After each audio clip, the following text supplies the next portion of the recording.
Hey guys, welcome to the HKC 217 podcast. This podcast is sponsored by Sheffield Van Hire, and this podcast is going to be talking about what we did at Clay Pigeon and his weekend at Clay Pigeon. Obviously, this episode is sponsored by Sheffield Van Hire. Do you want to go in a bit into detail about them? Yeah, so Sheffield Van Hire, they're a Patreon member who've come on board, I think they come on board this year, with Nathan. Sheffield Van Hire, they obviously hire vans. They also hire small vans, medium vans, long wheelbase vans, Luton vans, low loaders, refrigerated vans, and refrigerated trailers. I'd like to know what a refrigerated trailer is. Yeah. Answers on a postcard. So if you'd like to head over to sheffieldvanhirelimited.co.uk or search for Sheffield Van Hire Limited on Facebook. I think they're also on Twitter and they're also on Instagram. And make sure you say that we sent you team hashtag HKC. So for the final time this year, I'm going to say... That's rolling. As we roll in. As we roll in. Come on. So as we roll into the final round of the British Mini Bikes Championship, which was held at Clay Pigeon in or near Weymouth, which was in Dorset. I think it was in Dorset. I don't know. Dorset. It was anyway. Dorset, far. yeah, I can remember. So the final round was a little bit far away, but yeah, we went to the final round, and as we entered the final round of the championship, I've not really talked about this, or we've not talked about this on the podcast, so No. we've not really done championship standings. Another reason why we didn't do championship standings is that when we recorded the podcast, a lot of the times the championship table had not been updated officially, so obviously I've been keeping track on it on a spreadsheet, but we've not really mentioned it. Didn't really want to mention that. It's changed position a few times. I think Hudson or Travis has been leading it most of the way through the season. I think at the start Travis weren't he? No, you led it at the beginning of the season, then Travis took over, then you took back over and held on to it. So anyway, as we went into the final round of the championship, so I'm going to roll straight in to entering the final round of the B&B Championship. You still had work to do. You went into the final round with a 10-point championship lead over Travis. So we'll touch on a little bit of this. It's not actually in this, but we kind of knew as we went into the final round, kind of what you had to do a little bit. We knew that it was still possible to lose the championship, definitely, especially if Travis won all three races. You pretty much knew on the little plan that we had, if it was a plan that we had, that you at least need to beat or come in front of Travis one of them three races, at least. And there were so many different variations on what could have happened. That is just simplifying what one of the scenarios that we knew that would have let Hudson win the championship. If he beat him once, more than likely it were going to work out all right. But Hudson had to come bang behind him in race 2 or race 3 or any variation. I mean, I could go on and show there could be a flow diagram showing you different variations of what could have happened. You definitely had to finish all 3 races. So like the pressure was on a little bit. Do you know what I mean? Like you were quite nervous getting into the weekend a little bit, but you knew what we had to do and we had a plan. Yeah. So as we rolled into practice, it were really bad conditions, and as expected, on session 1, on practice day, only you and Travis went out straight away. I think it must have been only you on that first one, and I mean the conditions were really, really bad.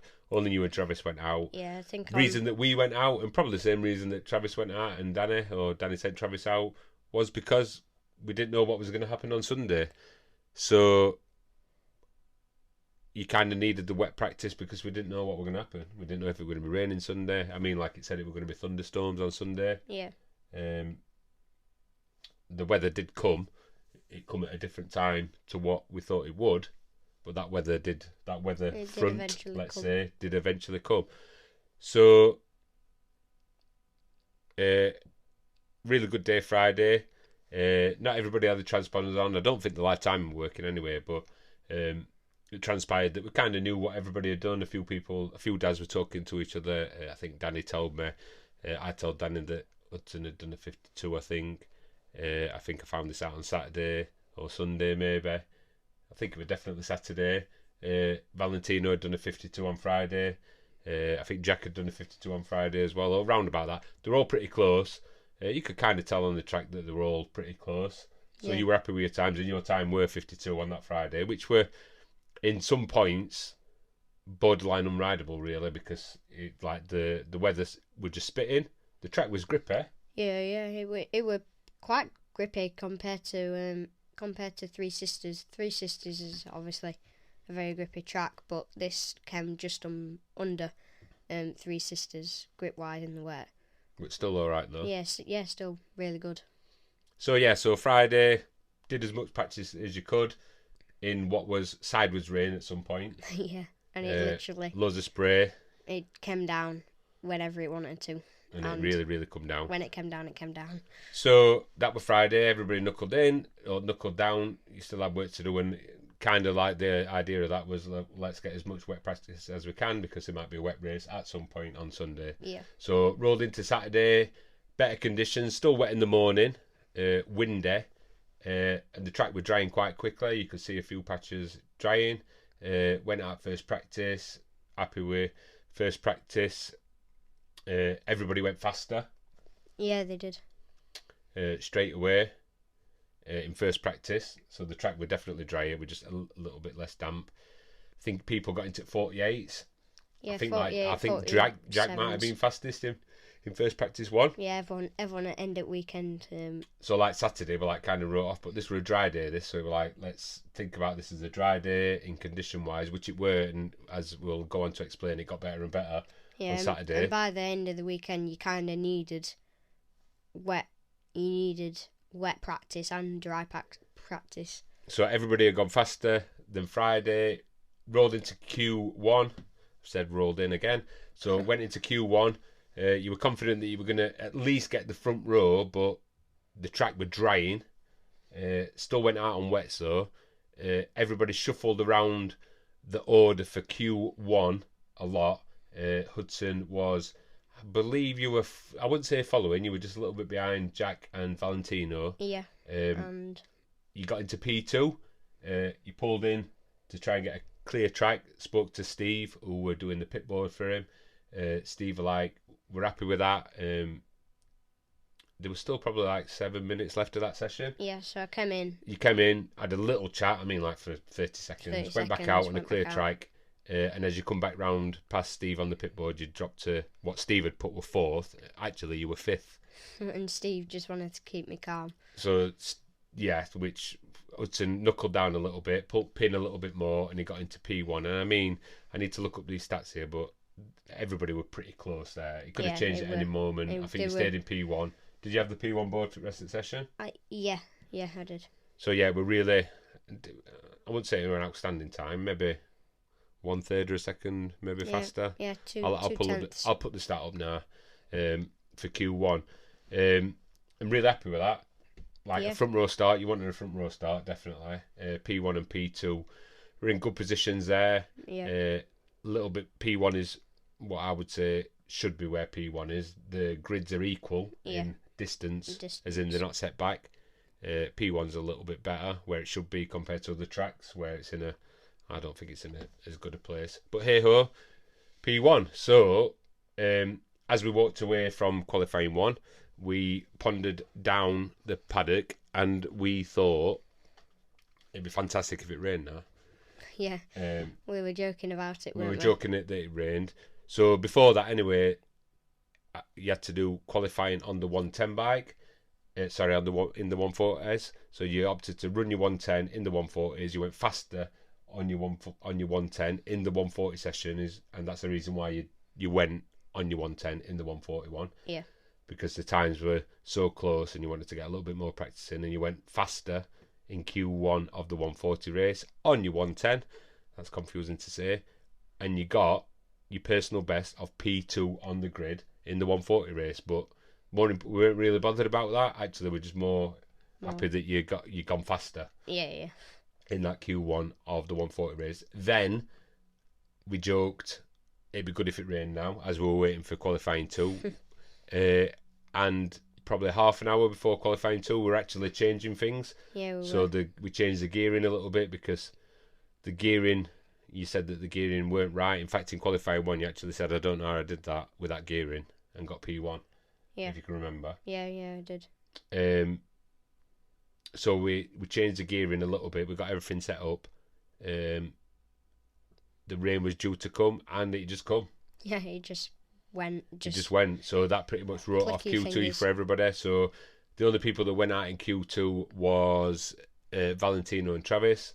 We watched them on the live timing. Yeah. Obviously, it was wet, so I wouldn't say, well, it's not detrimental to say that they were never going to beat that dry time. Well, yeah, fair play. They were actually really, really pushing. Yeah, they did a really good time because the fastest wet time on Friday were probably like 51, 52 seconds. Yeah. And we were watching the live timing, and like credit to them, and they were at it as well. Both of them bang next to each other. Yeah. They went 48, which we were really impressed with. Which were the times we were doing in the morning, weren't it? On the Friday morning. 48s, weren't it? Yeah, probably so, yeah. So, yeah, it were... very good lap not times. 48, no. 48 is faster, isn't it? 52 you finished on Friday. Your fastest 52. Oh, yeah. Yeah, sorry. So, it rained, and that pretty much wrote off qualifying 2 for pretty much everybody, I think. So, it was a complete washout, and we joked it wasn't done yet. It would be great if it rained, which it did. So, we rolled into race 1. Rolled into. Yeah, that's the third time I've said it. So that were qualifying done. We all stopped, obviously, stopped over. We had a massive meal and whatever not on Saturday, which was really cool. Yeah, really good. Ready for race day. So on race 1, and again, I'll just touch over that a little bit again, saying that we knew what you had to do. You got front row. You kind of had to beat Travis at one point over this weekend to make sure that the championship was yours. That was kind of the, I wouldn't say tactic, but you knew that was an objective. That was the objective. Yeah. You certainly couldn't let Travis beat you 3 times. Yeah, I had to. It did depend where Travis come. I mean, there were so many iterations. We actually simplified it a little bit for us and saying, listen, you just got to beat him at least once. Which I think worked better. And if you can beat him, beat him. And if you can beat him, beat him. It sounds easy to say that now. Not really. But it wasn't easy. Yeah. So, into race 1, Hudson got a good start, straight into the lead and got the whole shot. Led the race until lap 3, where Travis overtook you going into turn 1. You felt like you had to keep your cool and keep calm. You were watching his lines. I felt this is coming obviously from Hudson. I felt like I had the pace along the start-finish straight, as I had better drive than him.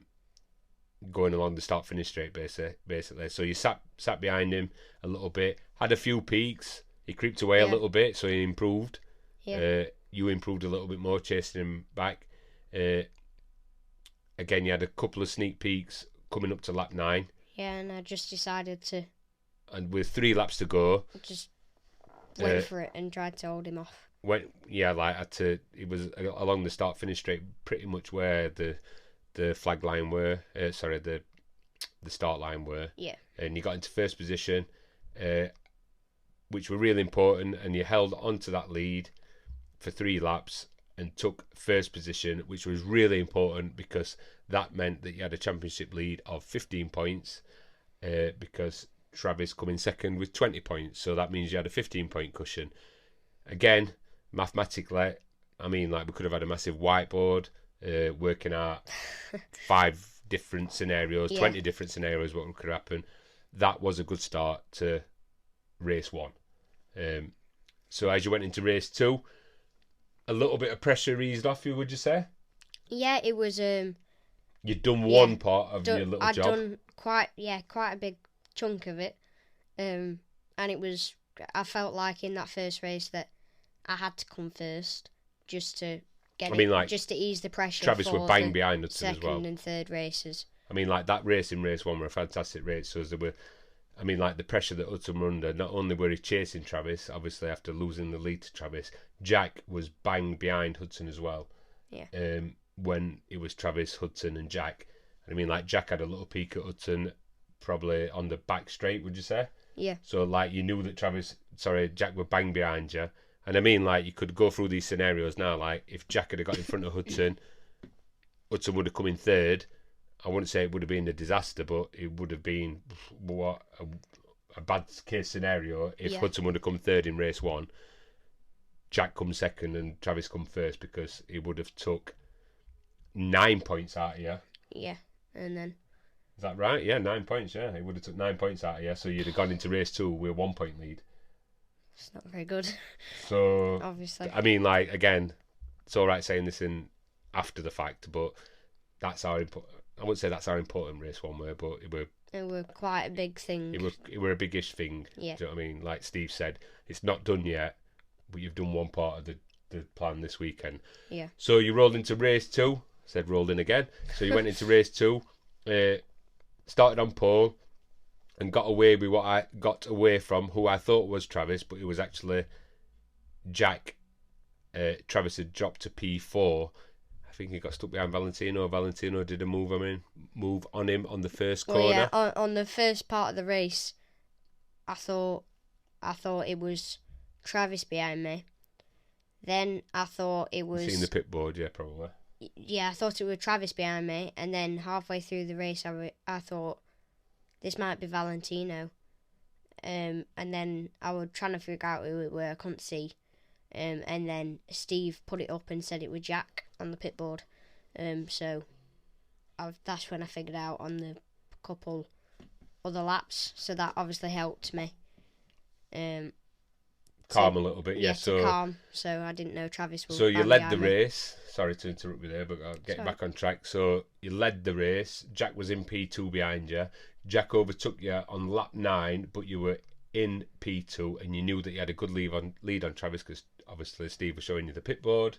You knew how far behind Travis were. I mean, like, I think you could see him probably on the inside right at the back straight, probably. Yeah. And he got into a little bit of a battle with Valentino, but I think like, the point that like Valentino, I wouldn't say held him up, but that little exchange stopped the train on what happened on race 1, because basically it was Hudson, Travis, Jack, and then Travis, Hudson, Jack. Like, that train didn't really change in race 1.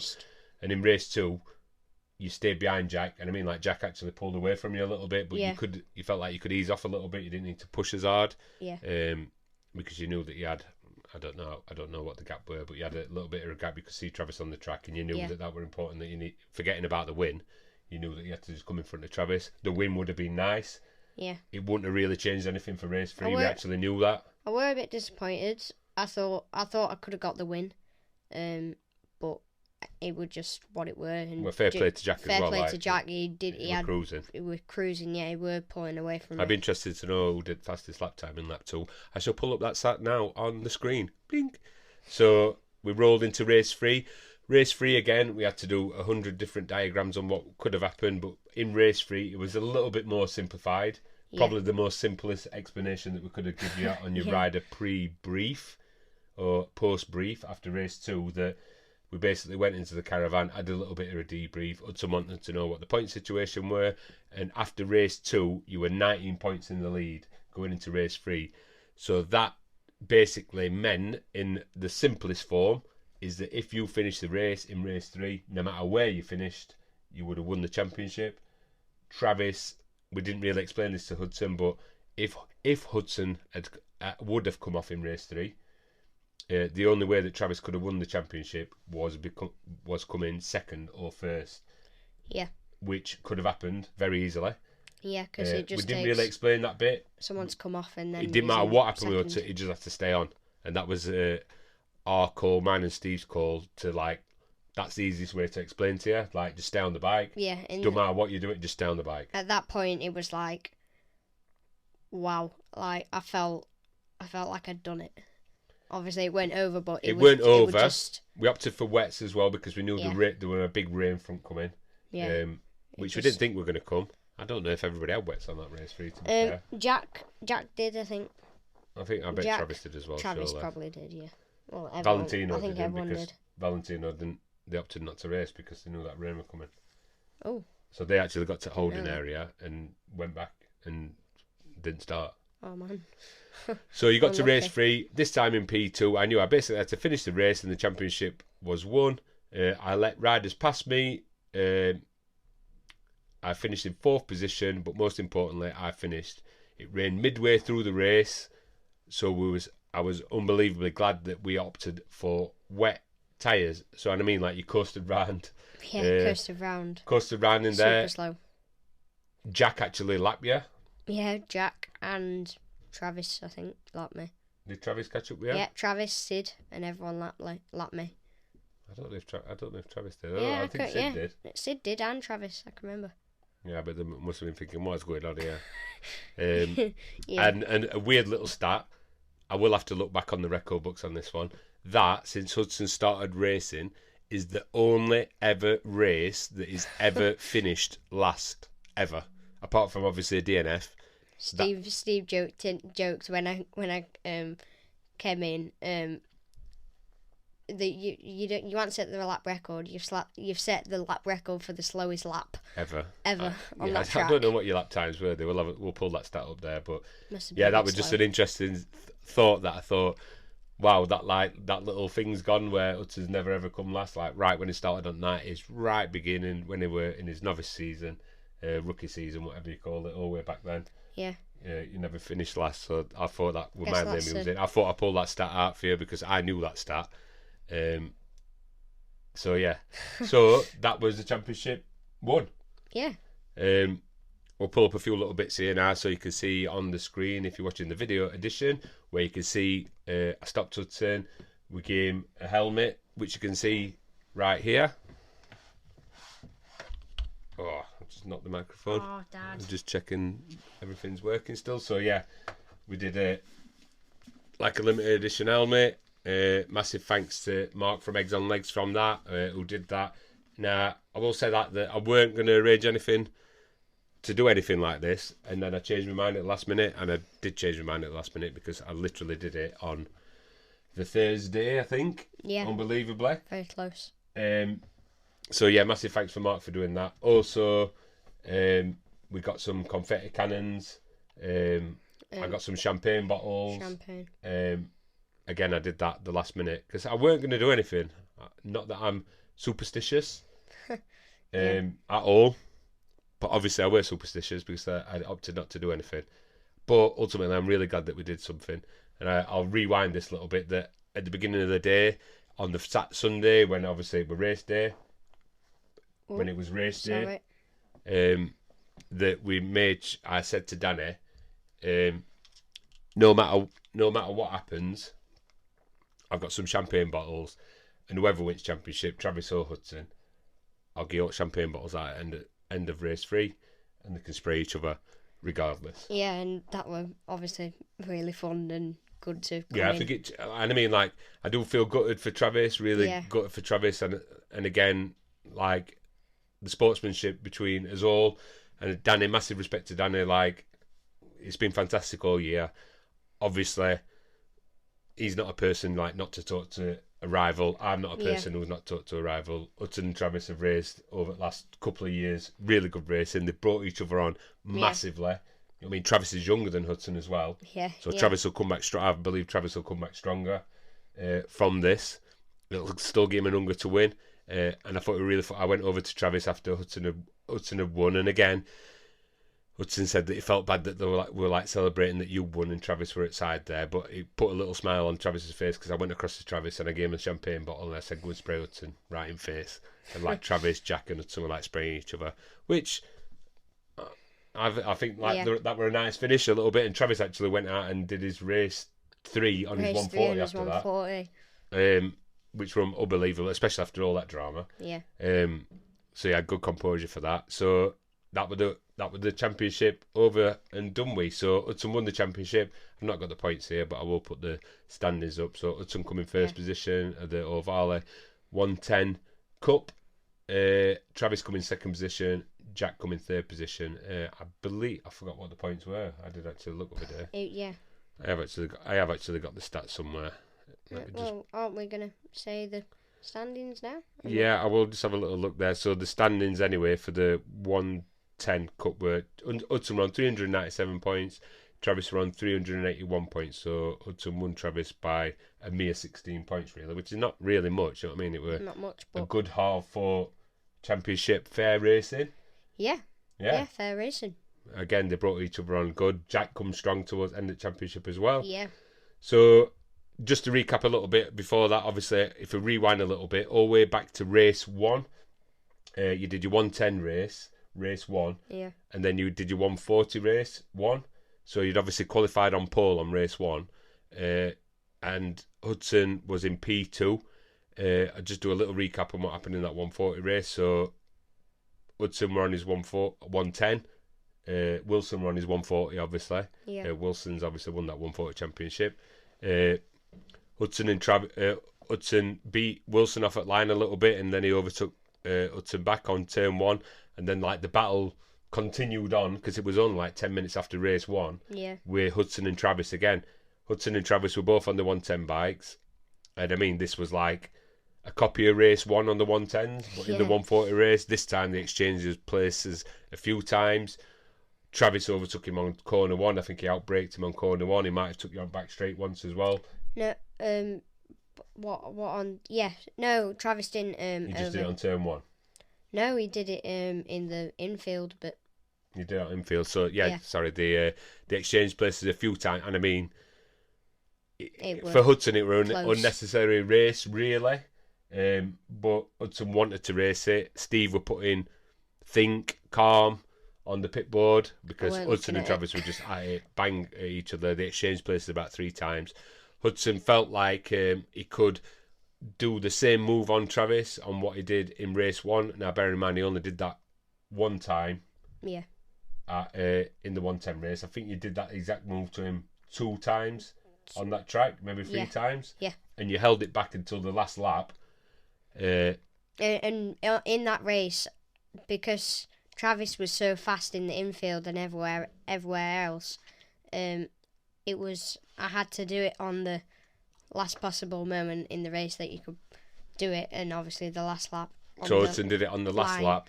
I could kind of tell it would come in. I could see that it would come in. Like, I believe obviously Hudson's gearing might have been a little bit different there. So this was the drive out of the final corner. Hudson could get right up to Travis, super close, up along the start-finish straight.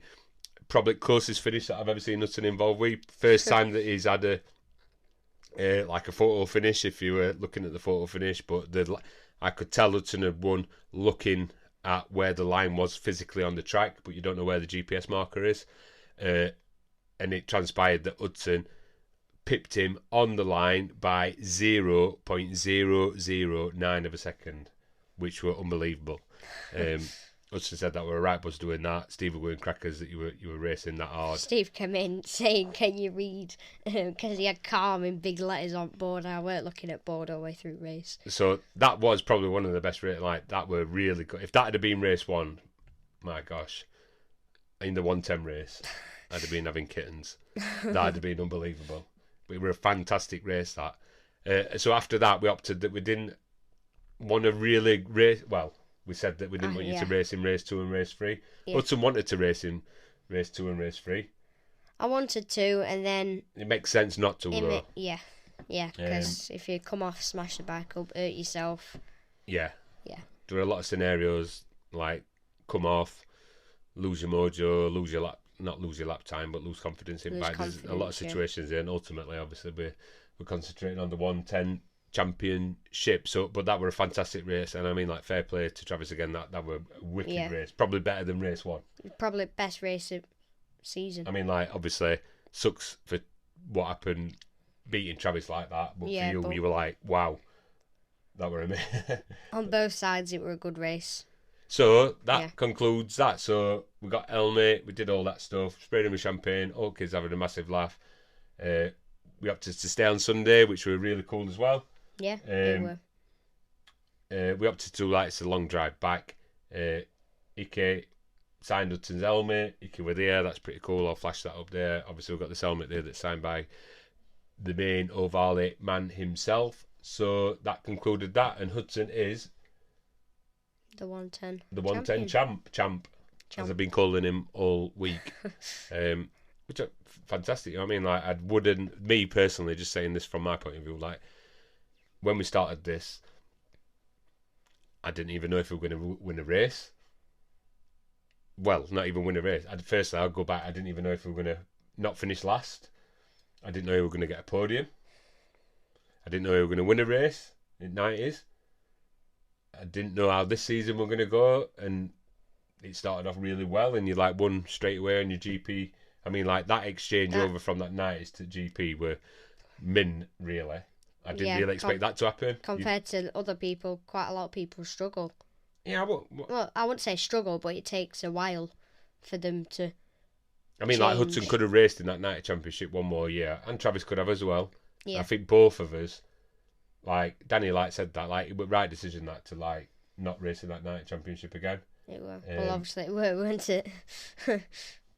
Yeah, we've seen examples before, like not saying. Well, we've seen examples before of people running both bikes in between, and I don't think it really worked. Like, if you are going to do this, like, if you're listening to any advice, not from me, not that I know anything, from what I've just seen, I think like Jack's done one of the right routes. That Jack's on his GP 90 and he's on his 110, and you could see how Jack's progressed better through the year because he's basically going from the same bike with a 90 engine and he's going to the same bike with a 110 engine and racing with you guys. And slowly, as he's got used to doing that bike and got used to that GP bike, bearing in mind he'd not rode a GP bike at all, I don't think. Yeah, it were. He did have GP bike before. Yeah, I think he did. But I mean, like being on that bike. Yeah, that was definitely 90, the right decision for him. 90, 110. We tried to do that this year with the 140, 110. But it's ultimately we like use the track time on the 110 because you need to constantly improve that 110 time. Yeah. So yeah, fantastic weekend, unbelievable weekend. In fact, one of the best weekends ever. We stopped all on Sunday. There must have been like 35 of us that stopped over Sunday. Yeah. Massive thank you to Rowan. We all went in there, like their motorhome, massive awning that they've got. We all ordered a takeaway, and obviously we weren't only celebrating my championship win. Yeah, so they were celebrating. Rowan had won championship as well. Unfortunately, Luca had been pushed to second or third in that 190 championship because of what happened at Wilton Mill. That's obviously sad, but he's still got a championship trophy. Yeah, for coming second or third in that championship. Also, Ralph got his first podium in the 140s. That was fantastic as well. Yeah, we all celebrated that. There were a lot of people wrapping up the championship that weekend. Yeah. So we'll roll through and we'll go on to the next bit. So we'll go through the results and we'll show the standings. So when I'm reading the top three, I'll say this a little bit better this time. So these are the results, and then I'll flash up the championship table from that championship. So this is the AMR Moto SM90 championship first. So in third position, and this is to do with Clay Pigeon. So these are the Clay Pigeon results. Overall, it's Joshua Herring. In second position, it's Caden Herring. And it's in first position, it's Leo Soliukes, who we know when we swipe onto the next screen, this was a tighter championship. I believe it was tighter. Well, not really, actually, no. But no, not really. Well, it still could have gone to the last day. Yeah. Anyway, so championship standings overall in the AMR 90 championship is Harrison Quinsett in third position. In second position, it's Joshua Herring. And in first position, congratulations to somebody who you raced with last year as well. Yeah, Harrison Quinsett. No, in first position. I meant wrong one. Leo Soliukes. And Leo Soliukes in first position, who's like come on really well. Yeah. So he's a SM90 champion. We'll look over to the next one, which is not this one that we're looking at here. That we do know that Jack Hamilton won the AMR 90 Mini GP Championship. Yeah. So he's won that championship as well. So congratulations to Jack Hamilton. Yeah. So we move over to the UK Ohvale 110 Cup, which is obviously the race that Hudson's in. So in third position it was Travis Shaw. And in second position it was me, Hudson Cooper. And in first position overall at Clay was Jack Hamilton. And then we roll over to the championship standings, and in third position in the championship it finished Jack Hamilton. In second position it finished Travis Shaw. And in first position, congratulations, it was me. Hudson Cooper. So that's that one. We'll go into the Ugly & Co. JSM. Try that again. We'll go to the Ugly & Co. Mini GP 140 Championship, 140 at Clay.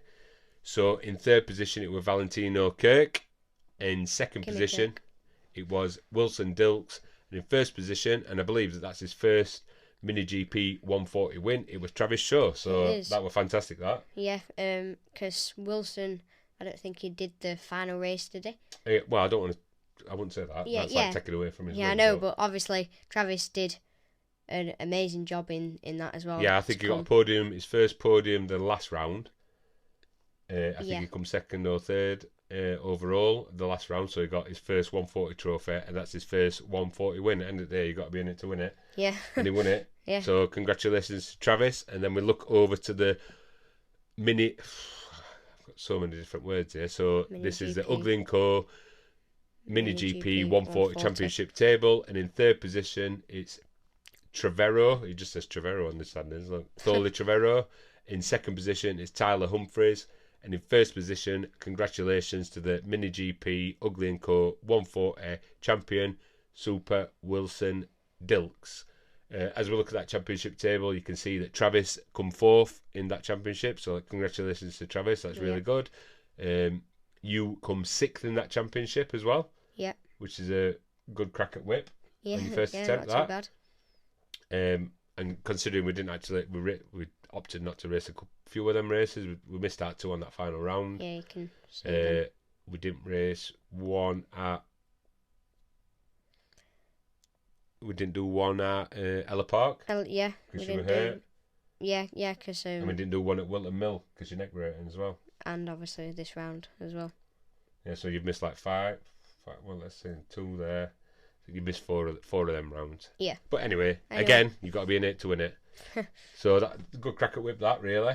And again, like majority of that season, pretty much you run like your 110 there. Definitely running in first round. Yeah, you can't forget that I was running my 110 the pretty much whole time, except from a couple of races. On and off. I think you run it at Ella Park. Yeah. So anyway, so we go through to the Ugly & Co. JSM 140. So in third position in that, congratulations to Arnie Carr. In second position, it's Joel Grieg. And in first position, it's George Bowles. So congratulations to George Bowles for winning the Ugly & Co. JSM 140 Championship. George Bowles, you'll know and you'll have seen him that he actually did a couple of, I think he's done 2 wild cards at British Talent Cup. Yeah, he has. So it's somebody we know like pretty well. Good family, good kid, good laugh. So yeah, and we go into the next one, which is, I've not got the stats there, but I do know that this is the 160 Ohvale Cup. So the 160 Ohvale Cup was in third position Thorley Trevero. Right, it says it on this one. In second position, it's Tyler Humphreys. And in first position, it's Wilson Dilks. So congratulations to Wilson Dilks. Now, this standings as well, if you look at the standings there, that this also counted towards the FIM Mini GP Championship. Unfortunately, Wilson were too young to qualify for that. So Tyler Humphreys and Thorley Trevero are out in Valencia like next week. Racing in the World Finals, which we're super excited about. I'm sure Wilson will be back cracking the whip at that next year when he's eligible. So unfortunately, he weren't able to go just because of the age rulings. But excited for Tyler, excited for Thorley, excited to see Wilson next year as well. Yeah. Really good competitive championship that. And again, like you'll see some links. We'll be sharing it on social media. That there's a lot of.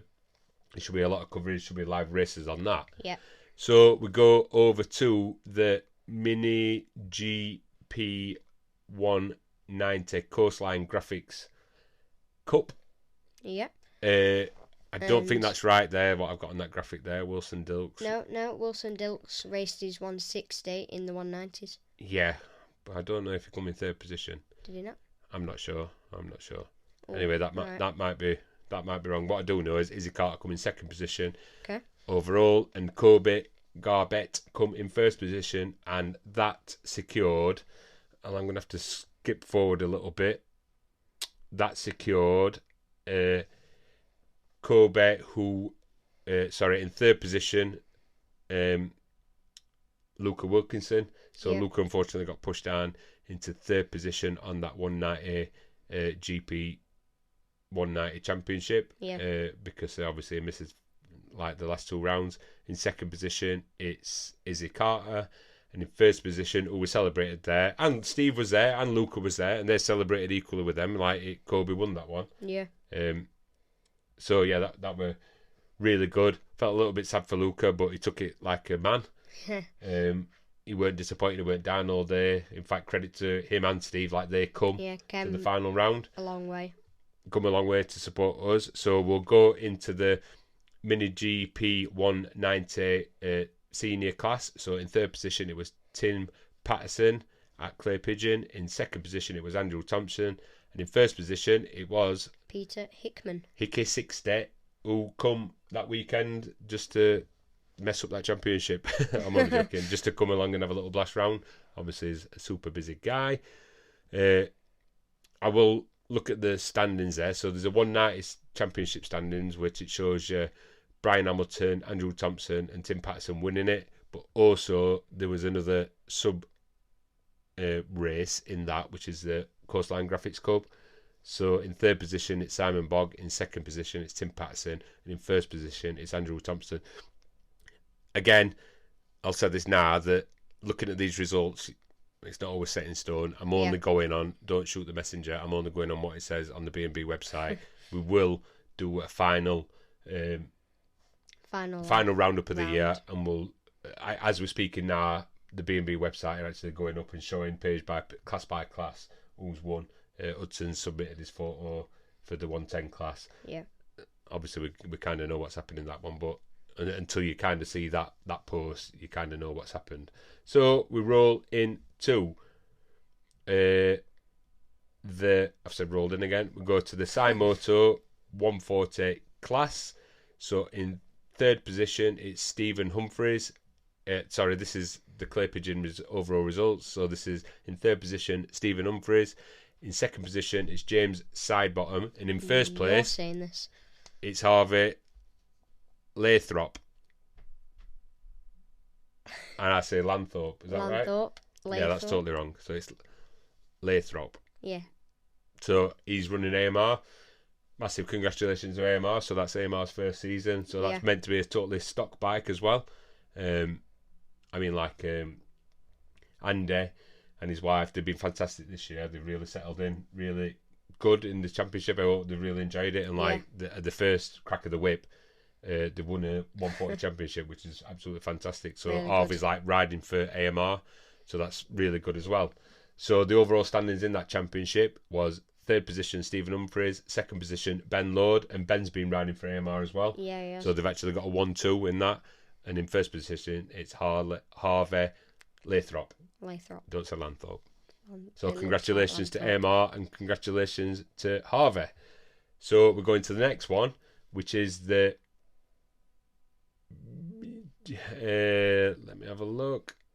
Yeah, okay, yeah, so this is the mini bike 160 class pit bike spares from Clay Pigeon. So in third position, it's Simon Portus. In second position, it's Nathan Gardner, who I believe's that's Harrison Quincy's uncle, isn't it, or something? I don't know. I'm sure it is. Anyway. You might know. And in first position, it's Andrew Thompson, who we know Andy really well. So he's riding an Ohvale 160 in that. I think you can just run whatever you want in there. It can be Supermoto, it can be Mini GP. Yeah, obviously he's riding his Mini GP there, I think. 160 10-inch, I think. Yeah. So congratulations. Sorry, that's the results on that round. Yeah. So we go into the overall results of that championship. So in third position, it's Andrew Thompson. It says Andrew Thompson there. In second position, it's Andrew Rayfield. And in first position, in the 160 Mini GP, JSM Mini GP, whatever it's called, pit bikes, 160. Yeah. Harvey Lathrop. Yeah, Lathrop. Lathrop. Sorry, apologies. So we go into the mini bike Vets 160 for Clay Pigeon overall, and in second position it's Michael Judkins, and in first position it is Mike Nellians. Nellens.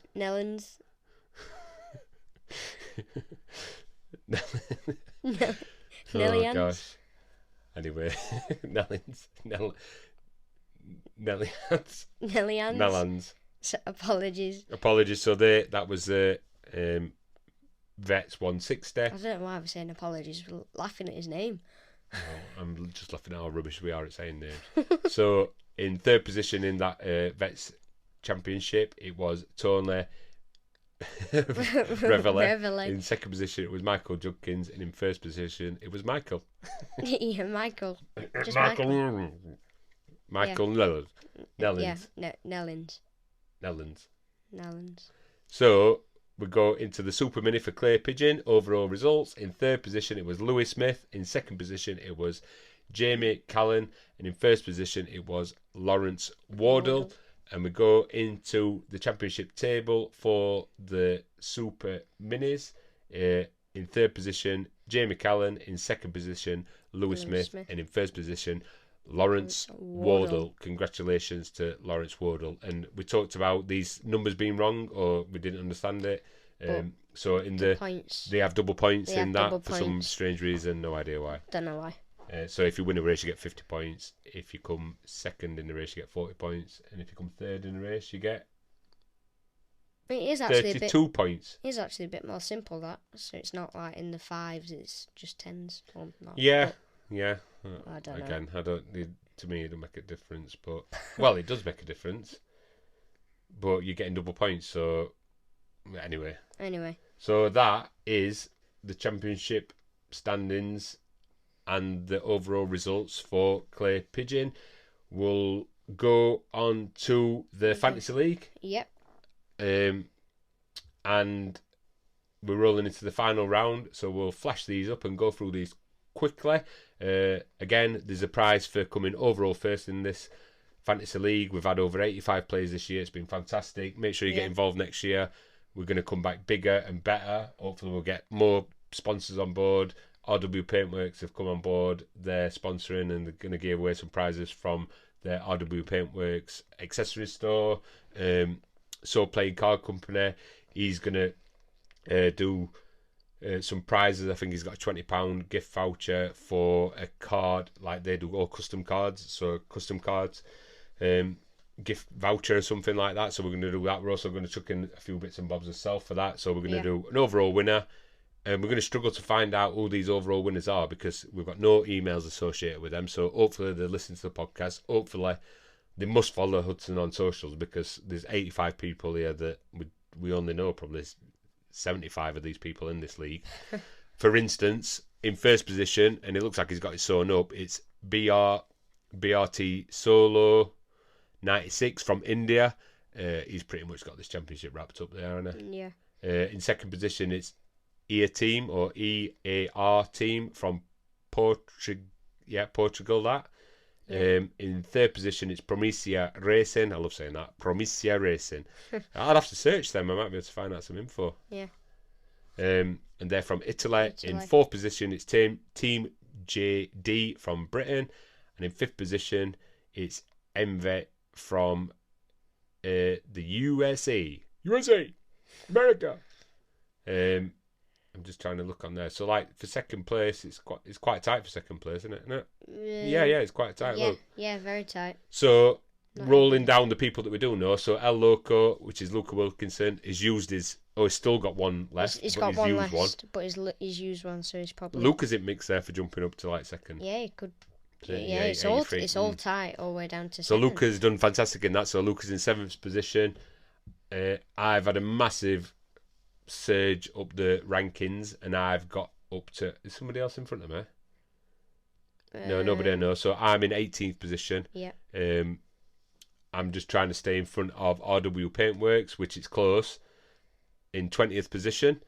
Other people that we know, Rambo is in 25th position. Rambo, could he have a sniff there, John?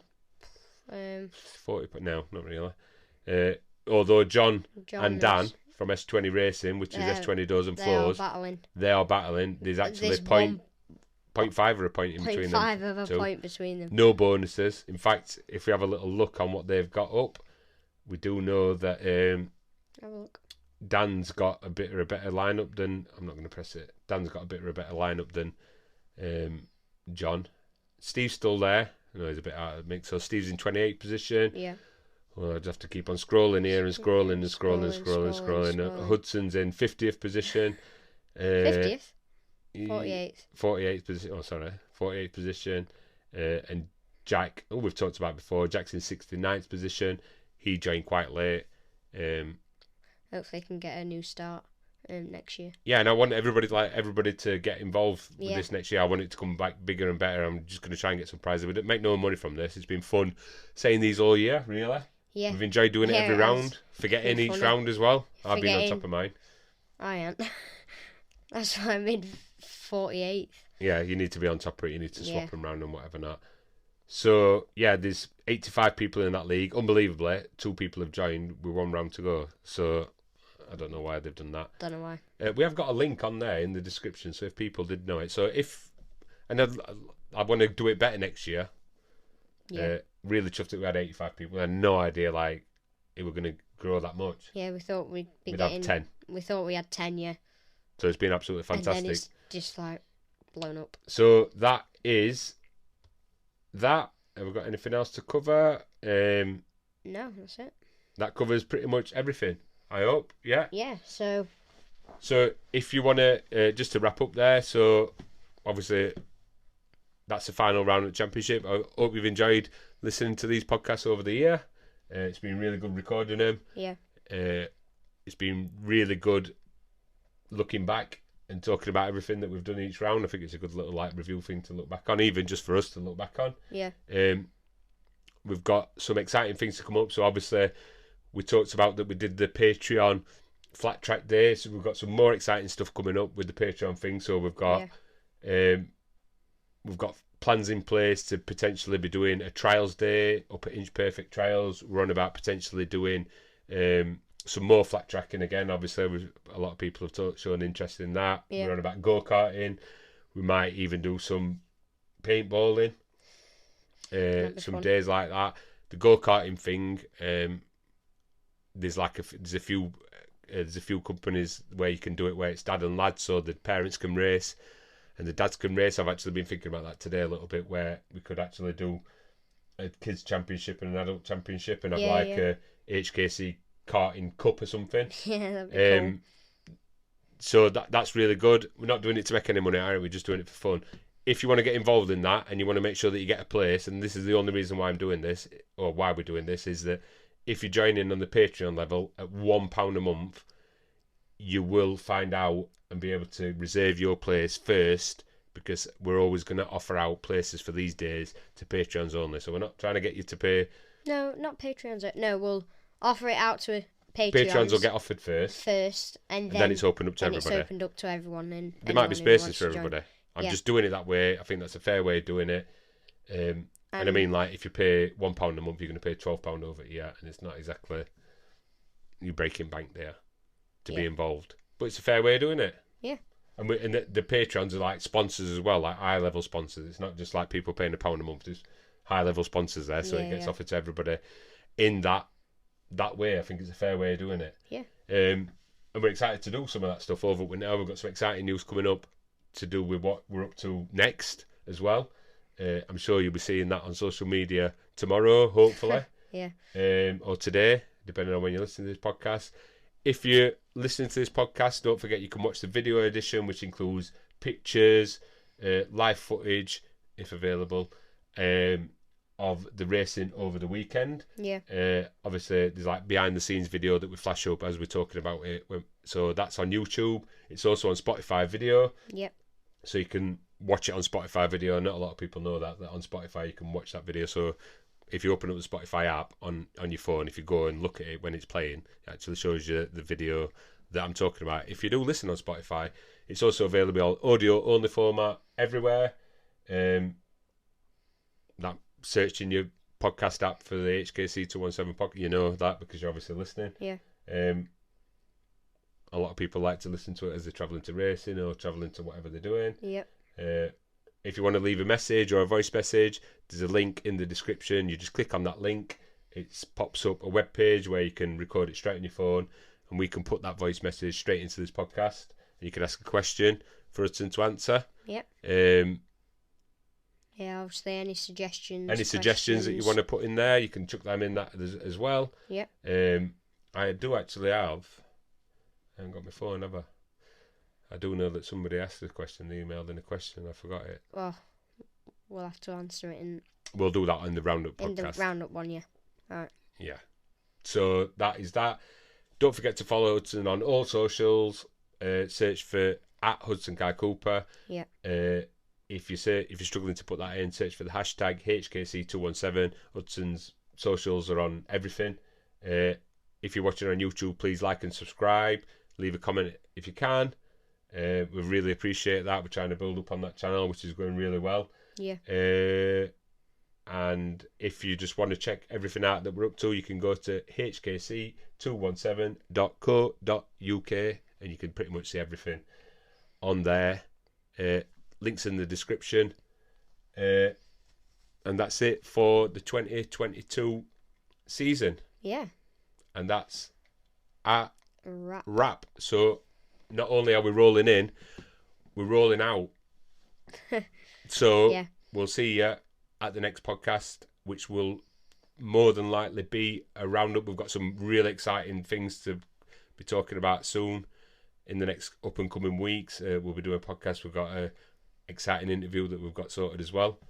We'll be on the podcast. Hudson don't know about that yet. So thanks for listening. Hope you've enjoyed it this year. See you at the next one. Bye.